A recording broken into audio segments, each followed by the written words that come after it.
À 12 ans, Jésus connaissait son histoire. Il était plus spirituel que Marie. Marie était une ancienne vierge qui a connu son mari après. Mais son fils était plus spirituel qu'elle. Il y a des moments où ton fils peut connaître des choses que tu ne connais pas. Vous voyez des enfants, vous pensez, il y a des chefs sorciers à 11 ans. Général de la sorcellerie. Tu vois le petit au quartier le matin, quand il passe là, même les vieux se cachent. La nuit, c'est qu'il devient. Toi, Dieu seul sait. Ils prennent des vols, ils vont manger la nuit, ils mangent et ils vont manger des hommes la nuit. Et ils viennent le matin. Ce genre d'enfant, même la mère a peur. Quand il se tourne comme ça, pardon, quand l'enfant là se fâche, il y a toujours une catastrophe. Il ne faut jamais qu'il se fâche. Ce genre d'enfant, il est tellement, ça dit, ils aiment la nuit. Parce que c'est là où ils sont patrons. En journée, ils sont toujours énervés.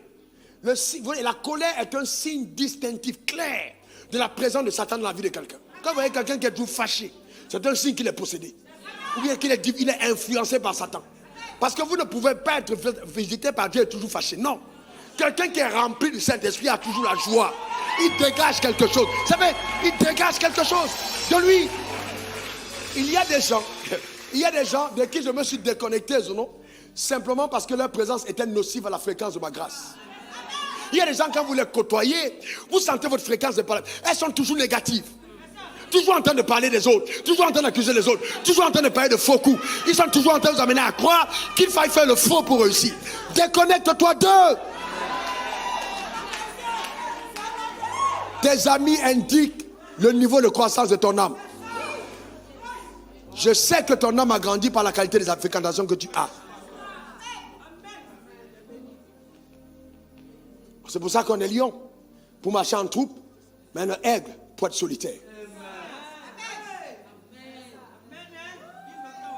Et nous allons aller dans les choses profondes.